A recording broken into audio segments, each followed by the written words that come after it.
surprise attack on our country. And to American ears, that sounds paranoid. Tell us why you believe the United States might strike Russia out of the blue. How did you conclude that? It's not that America, the United States, was going to launch a surprise strike on Russia. I didn't say that. Are we having a talk show or a serious conversation? Here's the quote. Thank you. It's a formidable serious talk.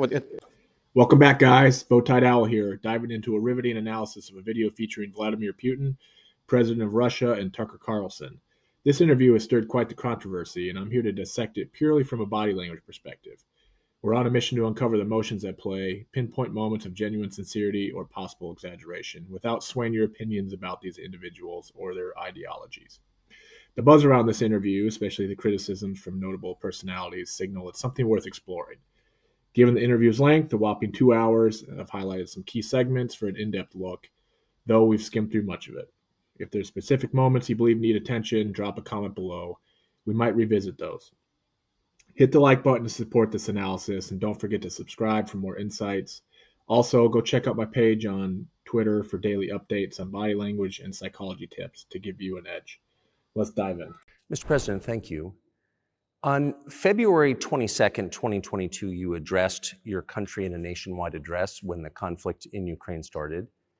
And you said that you were acting because you had come to the conclusion that the United States, through NATO, might initiate a, quote, surprise attack on our country.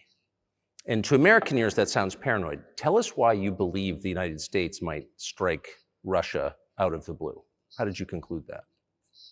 So as the cameras begin to roll, capturing a setting charged with anticipation, Vladimir Putin, Tucker Carlson settle into their seats, ready to embark on a dialogue that would soon capture the world's attention. In these initial moments, a subtle yet profound gesture unfolds. Putin, with deliberate calmness, unhooks his watch and places it gently on the table before him. This act, simple in execution but rich in symbolism, marks a departure from the constraints of time and external pressures. The watch, often a symbol of status and punctuality, is set aside, perhaps to signal Putin's intention to engage in conversation without the looming reminder of time taken away. As the watch rests on the table, Putin follows this action with a brief, almost reflexive rub of his wrist. This moment, fleeting yet significant, could be seen as a bridge between the relinquishing of physical encumbrances and the mental preparation for the discussion ahead. The rubbing of the wrist, the gesture of self-soothing, hints at an underlying need to ease into the moment, to physically manifest a readiness for the open and potentially challenging exchange that lies ahead. It's not that America, the United States, was going to launch a surprise strike on Russia. I didn't say that. Are we having a talk show or a serious conversation? Here's the quote. Thank you. It's a formidable serious talk. Because your basic education is in history, as far as I understand. Yes.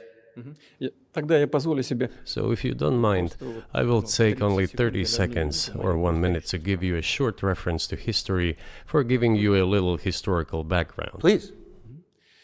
This section gets a bit long-winded with the history of Russia. I urge you to go watch it on Tucker Carlson's page on twitter.com.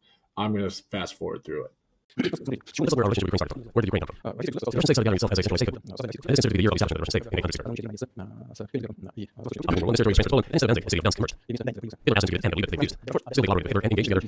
Slovakia. But may I ask you, you're making the case that Ukraine, certainly parts of Ukraine, Eastern Ukraine, is in effect Russia, has been for hundreds of years. Why wouldn't you just take it when you became president 24 years ago? You have nuclear weapons, they don't. If it's actually your land, why did you wait so long?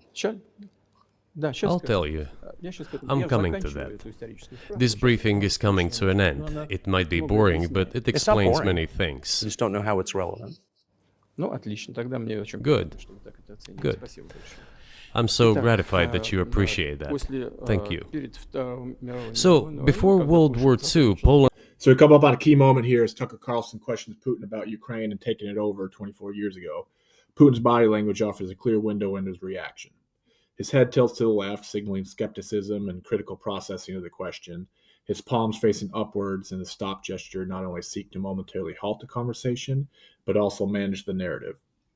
Putin's posture slouches a little bit, a direct reflection of his question's weight, suggesting a defensive and somewhat reticent stance. And this is coupled with his feet skittering, an unmistakable sign of discomfort and maybe some restlessness. The climax of this nonverbal display is Putin's hand wringing, a clear indication of stress and an attempt to find comfort and reassurance in a moment of scrutiny. He's probably not used to being asked these kind of questions. This action encapsulates a moment of vulnerability, highlighting the pressure and tension Putin feels in responding to a direct and challenging question.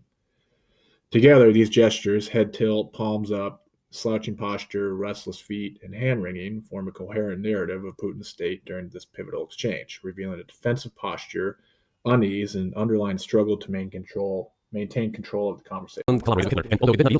Конечно, вполне можно,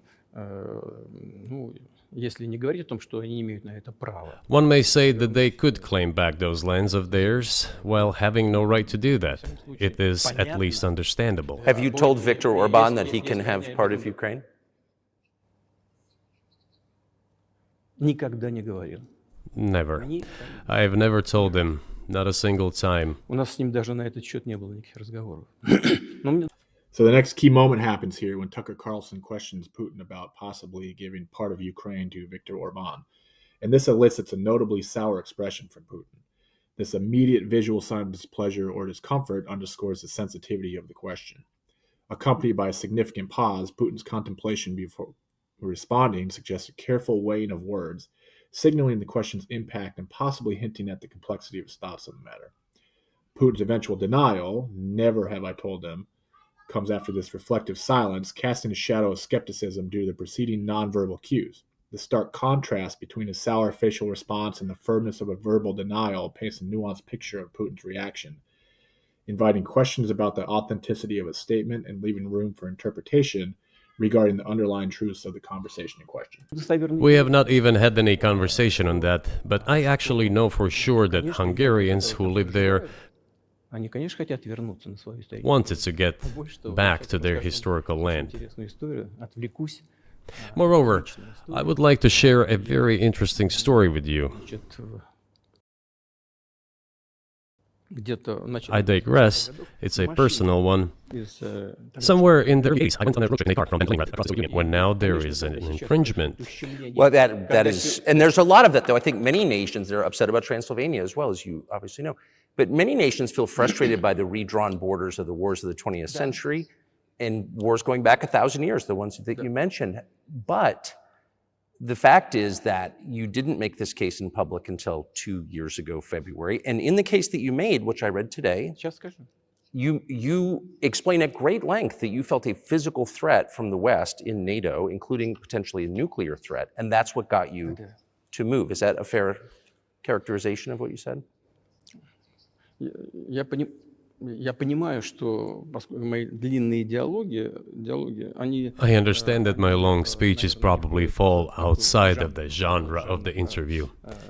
That is why I asked you at the beginning, are we going to have a serious talk or a show? You said a serious talk. So bear with me, please. We're coming to the point where the Soviet Ukraine was When Tucker Carlson presses Putin about NATO posing a threat, Putin's reaction is clear and deliberate. He looks up, typically indicating an attempt to gather thoughts or distancing oneself from the conversation, and scratches the side of his face with his right hand, a recognized sign of discomfort or hesitation. This action, combined with his deflection of the question, unequivocally signals evasion, showing Putin's reluctance to directly address the issue, reflecting the discomfort and the tactical choice to sidestep the challenging inquiry. But with some exceptions. So twice you've described U.S. presidents making decisions and then being undercut by their agency heads. So it sounds like you're describing a system that's not run by the people who are elected, in your telling. Именно так. That's right. That's right. In the end, they...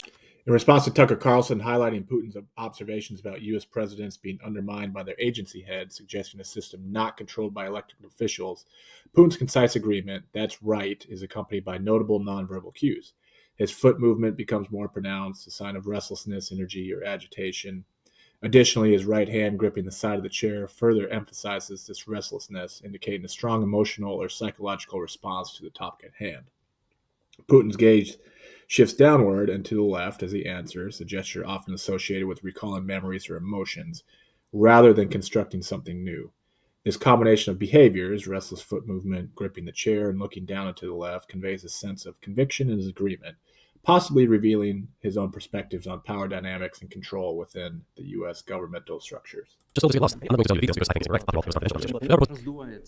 They're trying to fuel the Russian threat. The threat I think you're referring to is a Russian invasion of Poland, Latvia, expansionist behavior. Can you imagine a scenario where you sent Russian troops to Poland?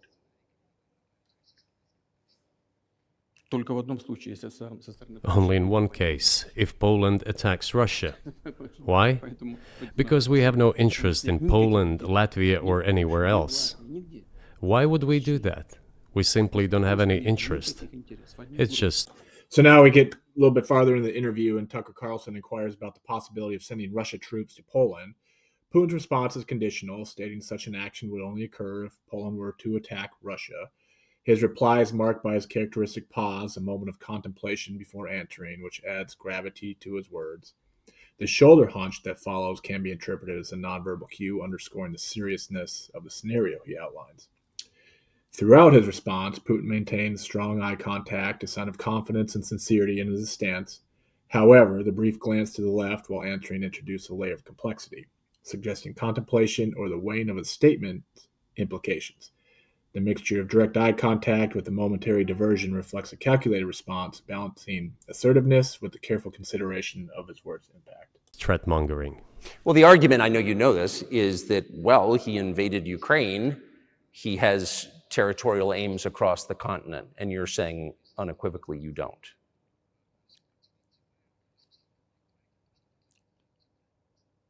Это абсолютно исключено. It is absolutely out of the question. You just don't have to be any kind of analyst. It goes to... So following Tucker Carlson's follow-up questions, Putin engages in a very long pause again. He's looking down and to the left, a gesture often associated with deep thought or reflection on the question's gravity. This prolonged silence before responding underscores the significance he attaches to the subject, indicating the deliberate process of formulation before committing to an answer. When Putin finally declares the scenario absolutely out of the question, his right hand moves towards the side of his head but stops short of touching it. This gesture can be interpreted as an instinct to shield or comfort himself amid a difficult line of questioning. Even as he restrains the motion, perhaps to maintain a composed exterior, this action, combined with his firm verbal denial, vividly illustrates the tension between his internal deliberation and decisiveness of his outward response. There are certainly means more rational. Who blew up Nord Stream? You for sure. In response to Tucker Carlson's question about the Nord Stream pipeline incident, Putin's reaction is immediate and visually striking. With both hands in a knife position pointing directly towards Tucker, he assertively states, "You guys did it." This gesture, both in its swiftness and the aggressive positioning of his hands, underscores the directness and certainty of his accusation. The pointed knife hand gesture amplifies the intensity of response, leaving no room for ambiguity in its accusation, clearly attributing responsibility to Carlson's side. I was busy that day. Nate, do you have I did not blow up Nord Stream. Thank you, though. У вас лично, может быть, есть алиби, у вас лично. You personally may have an alibi, but the CIA has no such alibi. Do you have evidence that NATO or the CIA did it?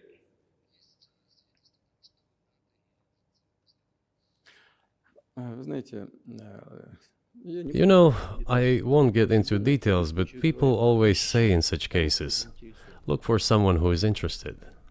But in this case, we should not only look for someone who is interested, but also for someone who has capabilities. Because there may be many people interested, but not all of them are capable of sinking to the bottom of the Baltic Sea and carrying out this explosion. These two components should be connected. Who is interested and who is capable of doing it? But I'm confused. I mean, that's the biggest act of industrial terrorism ever. and it's the largest emission of CO2 in history. Okay, so if you had evidence, and presumably given your security services, your intel services, you would, that NATO, the US, CIA, the West did this, why wouldn't you present it and win a propaganda victory?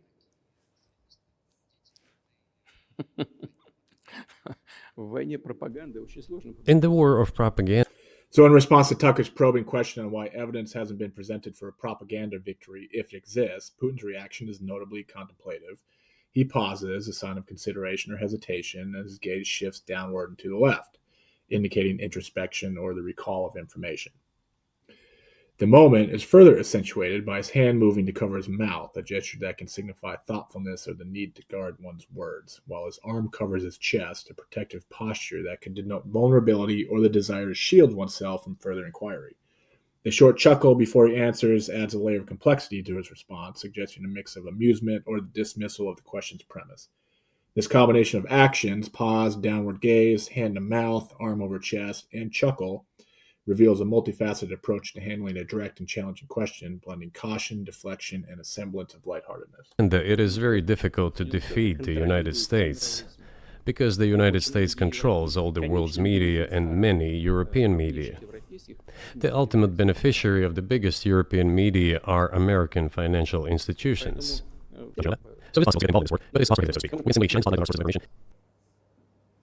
I appreciate all the time you've given us. I just got to ask you one last question, and that's about someone who's very famous in the United States, probably not here, Evan Gershkovich, who's the Wall Street Journal reporter. He's 32, and he's been in prison for almost a year. This is a huge story in the United States, and I just want to ask you directly, without getting into the details of it or your version of what happened, if as a sign of your decency, you would be willing to release him to us and we'll bring him back to the United States.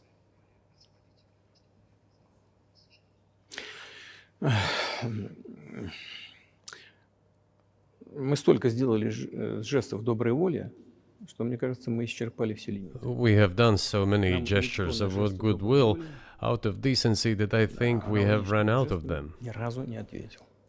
Но We have never seen anyone reciprocate. So in the interview's closing moments, Tucker Carlson raises the issue of Evan Gershkovich pressing Putin on the possibility of releasing him back to the United States. Putin's response is preceded by a significant sigh coupled with a quizzical look, a combination that suggests perplexity and consideration of the question's implications. This initial reaction, marked by a pause and visible contemplation, sets the tone for his response. Following another sigh, Putin's facial expression shifts dramatically to one of disgust, signaling strong disapproval or disdain towards the topic at hand. This stark change in demeanor, from contemplative to visibly repulsed, underscores the depths of Putin's emotions regarding the situation. The disgusted facial expression just before he begins his answer indicates profound displeasure or disagreement with the premise of the question, framing his forthcoming response as no. To us in a similar manner. что мы However, in theory, we can say that we do not rule out that we can do не that исключаем того, что мы можем это if our сделать partners при take reciprocal steps. встречном движении со стороны наших When I talk about the partners, I first of all refer to special services. представителей специальных служб. Special services are in contact with one another, they are talking about another question. There's no civil war. И все Everyone думают, in the West thinks that the Russian people have been split by hostilities forever. что растащили No, одну they часть. will be reunited. Нет, The unity is still there. воссоединение произойдет.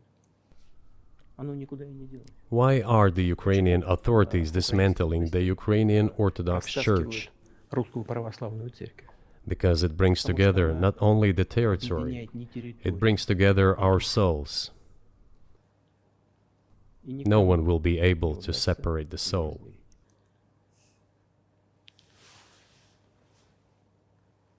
Shall we end here, or is there anything else? No, I think that's great. Спасибо. Thank you, Mr. Throughout the interview between Tucker Carlson and Vladimir Putin, a complex tapestry of nonverbal cues and responses offer deep insights into the dynamics at play. We skipped a lot of them. It's a little bit boring. These interviews are, you don't pick up a whole lot of cues, but from the outset, with Putin's deliberate removal of his watch, signaling readiness for an unrestricted dialogue, to the nuanced exchanges marked by pauses, deflections, and expressive gestures, Each moment reveals a layer of intention and emotion. Putin's body language, ranging from defensive postures and signs of discomfort to moments of humor and pointed accusations, paints a picture of a leader navigating the intricacies of political discourse. His reactions to sensitive questions, whether through contemplative silence, strategic avoidance, or clear disdain, underscore the strategic mind at work, seeking to maintain control over the narrative while revealing glimpses of vulnerability. This analysis not only sheds light on Putin's communicative strategies, but also on the subtleties of international relations, where words are weighed carefully and silence often speaks volumes. Want to learn more about body language? Don't forget to like, share, and follow for more content like this. Be sure to download your free copy of Read the Room using the link in my bio. It's a comprehensive guide to understanding nonverbal communication. Applying this knowledge will revolutionize your personal and professional relationships. Thanks for watching.